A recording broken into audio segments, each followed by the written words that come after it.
Product photography has got to be one of my favourite types of photography. You might be thinking, really? Yes. Not all product photography is the white background catalogue kind of style photography that we all know. You see, you can get really creative by adding props to the scene to give it more texture, colour, and well, to me that just makes it stand out a hell of a lot more. I'm not saying white background catalogue kind of photography is useless, because it's not, it has a purpose. But with that being said, that brings us on to today's video. Today I'm going to be shooting some product photography and showing you guys exactly how I shoot it. But the question is, what do I shoot?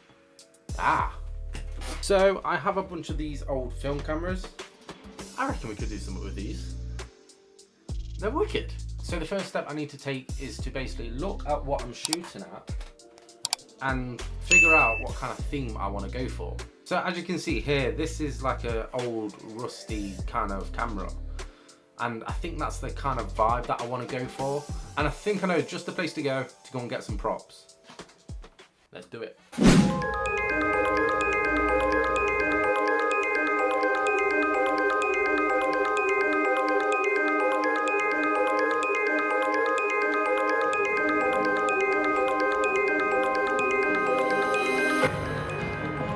Honestly, there's so many cool things in there. It's mental.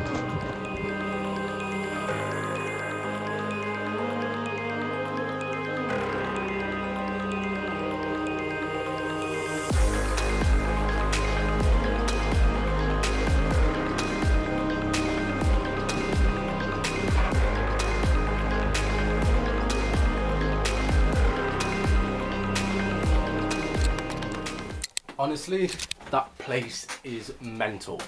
Apart from looking like your nan's shed, I mean, it's cool. There's so many cool things in there. Let me show you what I got. First off, I got this.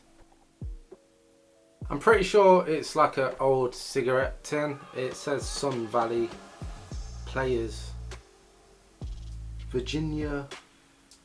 I can't make that out. Finest quality. Yeah, I'm pretty sure it's got to have a choice of blend of Virginia and other tobaccos. But the reason I brought it is because I really like the texture, I really like the look. It's old, it's rustic. I'm pretty sure the person that used it before me used it as like a electrical tin, as it can say there. What does it say? Electrical bits. But also, it comes in really handy if I want to put some stuff inside and have it like overflowing, if that makes sense. I reckon it can come in really handy and really cool. Now, I'm not gonna lie, I have no idea what this is or meant to be. It's some sort of pocket kind of thing. But I really like the texture, I really like the look, and I really like the colour of it. It's very old, I thought it would look dead good as with just some felt and just some material. And, well, yeah. This next one I actually love. So I found this. It's some sort of old box, and well, it's like got a dragon on the front, and I thought it just looked really cool. I don't think it looks very old. In fact, on the inside, it looks pretty new.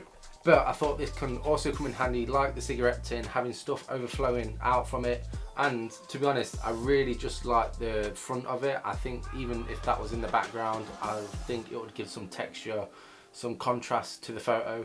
So yeah, that's all I got from there today. As well, to be honest, it was quite expensive. For saying it's an old vintage shop, they sell everything pretty expensive. But I do also have some things lying around the house. So that's one thing you can think of if you don't want to go out and spend any money. Look around your house. I guarantee there is things around your house that can come really handy for props. Now I've shown you guys them few things that I picked up. I'm going to go and set up a scene and see what I can come up with and go from there. Okay, so this is the setup for the first shot.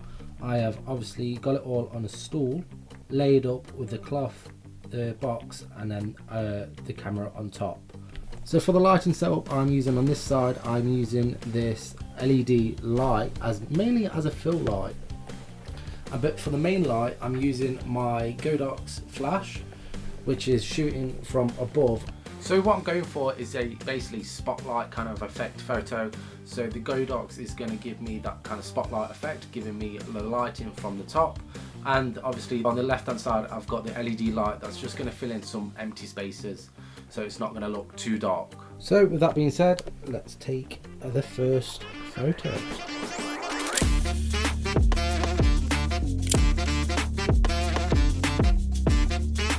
So for this next photo, I'm going to keep everything just about exactly the same, apart from I'm just going to add one small detail.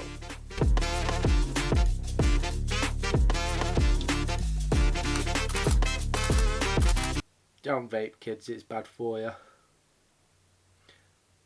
Nice and hot day though.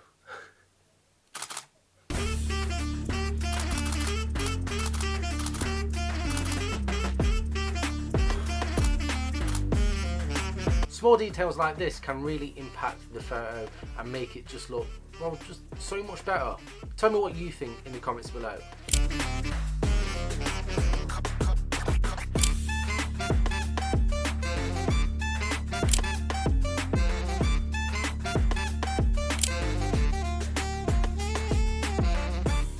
And for the last scene, I have switched it up a little bit. I've put the camera inside of the box, got the fabric hanging out a little bit with the tin in the background.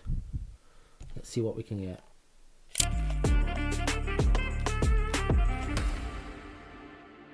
So product photography is a great way for beginners to start experimenting with things, including lenses, lighting, and, well, setting up a scene, and also just getting creative. And I think that's what it's all about. And I would definitely recommend it to anyone, not even if you're a beginner, because I think that it just helps your creativity come out and you can just start experimenting. With that being said, thank you all for tuning in and watching this video. If you did enjoy this video, then make sure you give it a thumbs up. It really helps me and lets me know that you are enjoying these kind of videos. Let me know in the comments what your favourite part about this video was. And I guess I'll see you next time. Oh, and subscribe, obviously.